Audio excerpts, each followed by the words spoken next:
The Democratic incumbent is Joyce Beatty.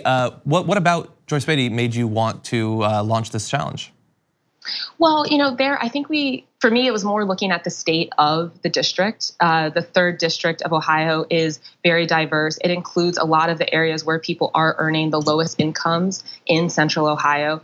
And there's a lot of issues. We have over 20% of people that are living in poverty. We have a higher than 30% poverty rate among Black people living in the district. We have neighborhoods in the district that have been ravaged by the opioid crisis. And so, there's a lot of work to do.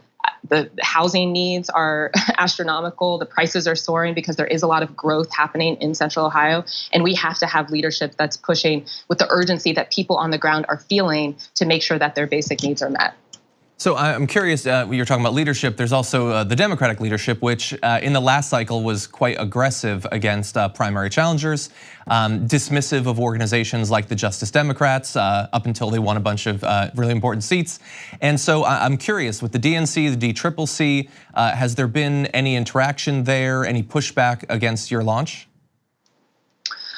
Not directly. I mean, I will say that it made it, well, one, it made it a little scary to think of launching, right? You have people in pretty powerful positions that are telling you do something like this, you're banned from Democratic politics forever. And it also, has made it difficult to recruit talent. I think that it has had a bit of a chilling effect on particularly young people who might be earlier on in building their careers. Are they going to take the risk on a candidate they might not know will necessarily be successful and alienate some of the relationships that they have within the party? I think the blacklist is a bad move. I think, we need to be encouraging competition in our political system, just like we have in every other aspect of our country's, different sectors, and certainly in the business sector and all of that.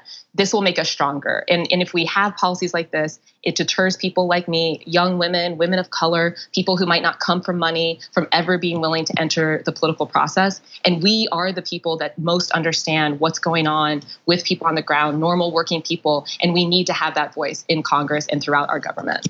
I mentioned earlier that back during the last cycle, there was a very dismissive attitude towards the Justice Democrats, Our Revolution, organizations like that. I think that there's been a little bit of shift considering the victories, but I did notice that with your candidacy and some of the others the Justice Democrats have already promoted so far in this cycle, there has been a similar sort of attitude from the media. And in your particular case, you had an interaction with New York Times editor Jonathan Weissman, who sort of, I guess, tried to sneakily slam you for daring to challenge an African-American incumbent. And so do you have anything that you want to add to that interaction, which is fairly well documented at this point? Yeah, it certainly got a lot of coverage. That was disappointing, right? Because I think there is the risk in this type of race when you're running against an African-American incumbent that people might think that it's a threat to Black representation overall. I am very, very, very much committed to the Black community. I am also Black, as I clarified on Twitter. And to suggest otherwise, even if it's through, like a slip of a word, when you're in a position as powerful as that, as being one of the deputy editors at the New York Times, a paper that has a very wide reach, that there's a lot of risk in that people might not be paying that close of attention, might not do the research, and walk away from just that one tweet thinking or buying into that narrative of this race being somehow, or the Justice Democrats trying to take down Black representatives, which I think is, ridiculous. And that type of thinking, that type of lack of understanding of the diversity of thought within the Black community is really just a means to protect the status quo and keep people who already have power in power. And that does not serve us, and it certainly does not deserve regular working people who deserve to have people in Congress that are fighting for their needs every single day. And so he was shifted away from the position he had held. Some people are pitching it as a demotion. Were you satisfied with that resolution?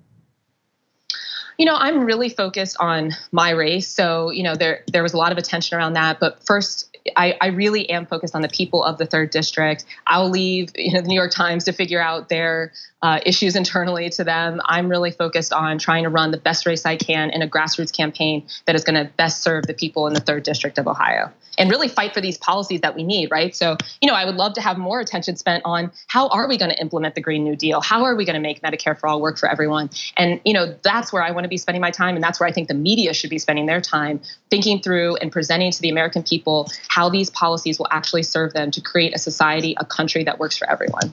Well, hopefully we can have you back on in the near future and continue to talk about that. Is there a website you'd like to promote where people can find out more about your candidacy?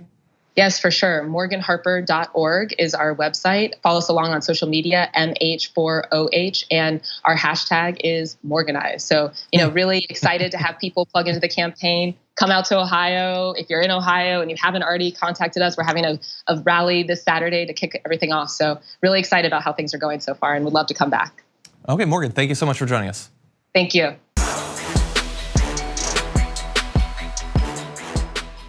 For more political news breakdowns, interviews, stories of activism, and me trying my hardest to care about the occasional big celebrity news story, subscribe to our YouTube channel at youtube.com/thedamagereport.